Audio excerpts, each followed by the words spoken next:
Hello, hello, hello. Well, I am just getting off my retail job. Ran some errands, went into Costco. Some of those shelves are a little low. Then I needed to go into my local grocery store and holy moly, a lot of shelves were bare. Why? Oh, I don't know. I just want to bite my nails. I'm so scared. No, it's distribution, it's weather, it's problems, it's mandates on drivers who are simply driving the containers and literally pulling up to the back of a store, and the store comes out and unloads them. So there's no reason for them to be mandated. Any hoo-ha. Between weather and those issues, it's creating more than one or two hiccups. And that's also across the board with anything that we're importing. So if anything doesn't ring super loud right now, it should ring, keep it here. Keep it here in your own country, folks. Stop importing from everywhere else. Start living off your own land and the land of others who plant and supply for you. And to be grateful to all these farmers. You know, my mother is one of 16 children, and they lived on the farm. And they had chickens, they had pigs, they had cows, bees, and I don't know what else. I think that's about it. Couple horses, because they plowed, helped my grandfather plow. Anywho, I used to go up there on my summer vacations. Now I was cityfied because when my mom and dad got married, they moved to the city. So when I went up there, I was like, ew. But I had so much fun because I have aunts that are just a couple years older than I am. So that is where I learned astrology, all about the Beatles, because the Beatles incarnated in the 60s when I was being raised. Mallow cups, which are like Reese cups with marshmallow, and you could get these little cards in them. If you saved them, you won something. And I'm trying to think of what else. Oh, I think it was the Ouija board, maybe. But all the things I could not do at home in my own house. But here's the point. When I would go up there, my grandmother we'd walk the property, and she would say, oh, if you ever get stranded, you can eat that. And if you ever get stranded, you can eat that. If you're ever in the wilderness, you can eat that. And of course, me as a city girl is thinking, well, why would I get stranded? Like, I can go to the grocery store and buy food. But the point here is there are so many things you can live off the land. If it's not pesticide to death by the F-tards out there, for some reason, think more poison on things is better for us to ingest. Go figure. Or if you make an animal grow super, super fast, I can make more money, but what are you ingesting? So that's why all the organics have been coming back around for about 20 years now. Anyway, my mother used to have to get up and milk cows in the morning before she went to school. So when I went out there as a youngin', like 4th grade, 5th grade, 6th grade, 7th grade, I think are all the grades I went for the summer, I used to have to go with my aunts to milk the cows. Good God almighty. That's hard work. When you're hand doing it, that's a lot of work, and it stinks. It stinks. And then you got to carry the bucket up the hill to the little house where you pour it into, and then put the little thing on there and the filter so the cream could come up, because the truck would come by and pick it up. But they didn't eat a lot of meat. They didn't eat a lot of meat. They would sell a cow or a pig to pay taxes, and they might get a piece of something. But they didn't sit down to bacon and eggs and steak and potatoes. No, my grandmother picked green beans, and they would cook on the stove, wood burning stove, mind you, and put a little piece of ham in it to season it and soften the beans. That's the kind of stuff. Cornbread, homemade breads. And guess what? Those beehives that she used to collect honey from, I was never afraid to walk through them. I never stuck my hand in there like she did. She would put a glove on and just go in and remove the honeycomb. But I could walk back and forth through the bees and never get stung because I wasn't afraid of them. The only thing I was afraid of was collecting eggs from the chickens because they pecked me. I don't care what I did. They sensed my fear. If those little suckers have fear nostrils, they smelled me a mile away. But anyway, my point here is start getting to know your local people and see if you can maybe like, okay, well, my basement is great for growing herbs, or my basement is great for storage of potatoes. So maybe you could grow the potatoes in your garden. I could be the storage unit and we could exchange something there.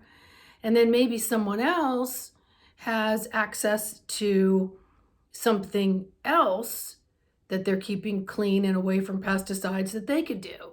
So these are just little things, and it sounds very primitive, but that's the way we're going towards, but in a different way than what it was before. Because remember, we're dying and we are born again.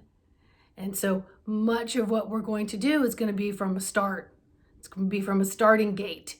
And we get to control how that starting gate starts as long as we commune together and we come from a place of our heart and we forward think about what we're going to do and how it's going to affect the land, and how it's going to affect the waters, and how it's going to affect all systems, including our system. So if there is a committee that's in charge, it's going to be a whole different thing than what all these governments have around the world. It's going to be different because we're going to join forces together and eat things that we know are more clean and eat less of it. Because honestly, even if you're eating an American diet and you're doing a portion control, and you think, God, that's so small compared to what I am eating. And then when you get accustomed to eating it, it's more than enough. And when you pile your plate full of fresh vegetables or salads and eat your meat last, you'll find that you really don't want it, or you only need a little bit of it. So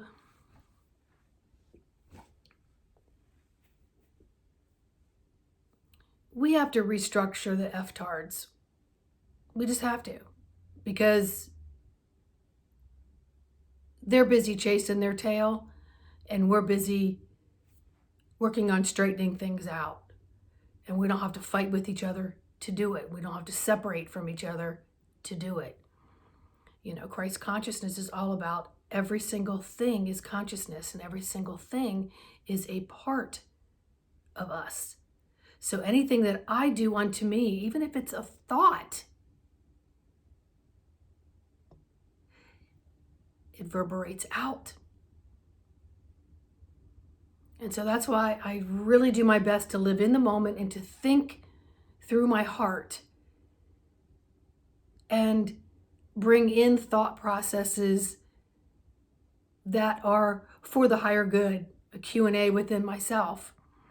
And before I would put it out through my vocal cords or through my actions, I think twice about those things. And it starts with me. So that's all I can be responsible for is me. So I made a video this morning about everybody toddling and all the stress that's creating. And you know what? Let me tell you another thing, what another era I'm from. I'm from the era that stress was never a word. It was not a word. I'm telling you, it was not a word. You may get a little overloaded, but you dealt with it. But in the 80s, when I used to work for a medical practice and stress started coming out, I would listen to the group of physicians I worked for, and they would go, right? And then I would have a patient call up about morning sickness, and I'd go back to one of the doctors and I'd say, so-and-so's having a real difficult time, can't hold anything down. And the response I got was, well, that's all in her head, right? And I looked at that doctor because I had already had a child, and I know I had 4.5 months of morning sickness. And listen, I may get a little cray-cray, and I may get a little enthusiastic, and you can call me gypsy or whatever you choose to call me, but I know that I'm not like off the rocker type. Like, it was in my head. So I remember looking at him going, yeah, tell me that when you're pregnant. And that was also an area where you didn't talk back to people that you work for. You could easily get fired, but for some reason my personality seemed to jive quite well. So he wrote a prescription for that patient, and it continued like that. Each doctor had their own opinion about stress. And now what is it? Stress is the number one killer. So when you're on all of these platforms, listening to what the money is going to look like, and well, you better hoard and buy this and buy that, or you better start, filling your freezers. But bet you didn't frickin' think about getting a generator, so if the power goes out and all this other crazy insanity is going to happen, all that stuff goes to Shiat, right? Or you're going to be pigging out on a lot of food real quick. But then again, you can't cook anything if you don't have a generator or some kind of a propane tank thingy jiggy. So start thinking before you start commenting and listening and digesting what everybody is putting out there. Now, my point about getting off work today is, I'm a medically trained Esty and I'm a makeup artist. It's funny because when I got into this line of work many moons ago, I don't really wear makeup, and I still don't.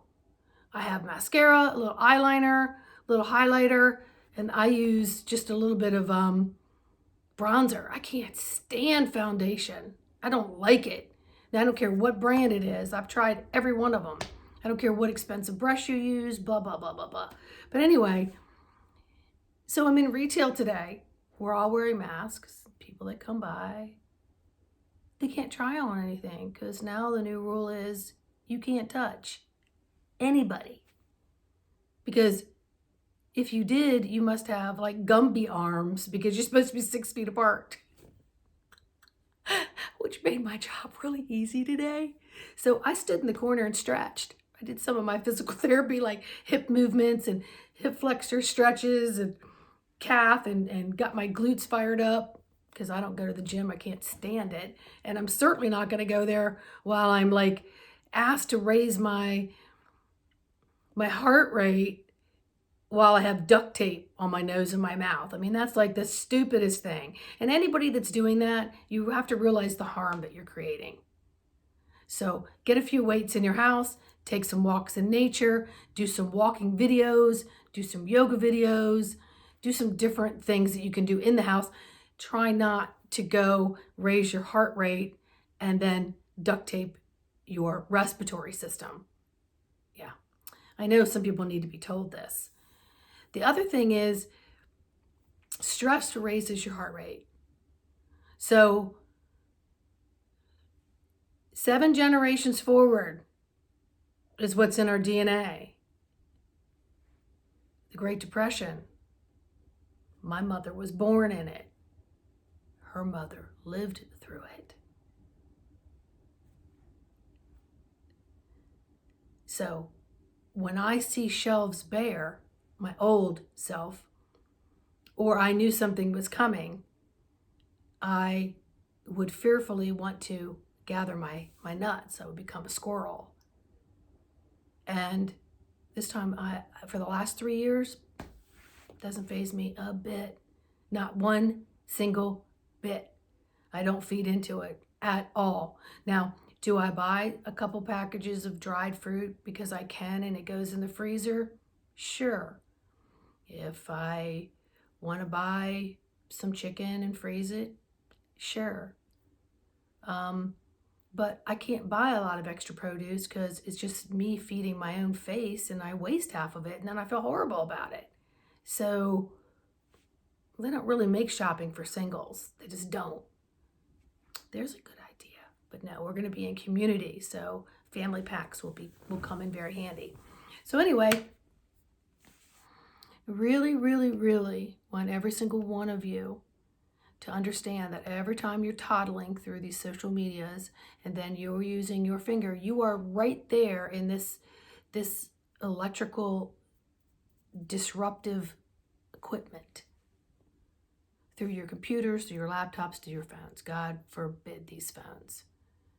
And I find it even for me that I have to take my phone and plug it in somewhere else, and I put it on airplane mode every single night.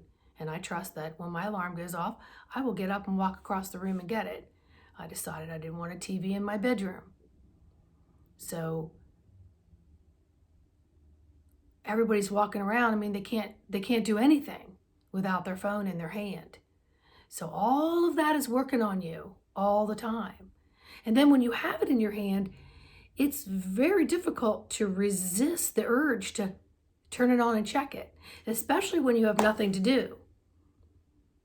You'll find reasons to go back over and over it. I caught myself doing that so many freaking times in the last 2 years that it's like, I have self-control, I have discipline, and I have found myself going, whoa, how the heck did I get sucked into that? So I put it down, try to put it in another room, and then I skywatch because I got a lot of visitors I can see in the sky. I'm telling you, my room every night's full of orbs, every single night.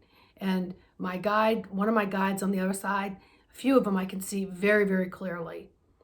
And I see what they're doing and what they're working on. It's freaking amazing.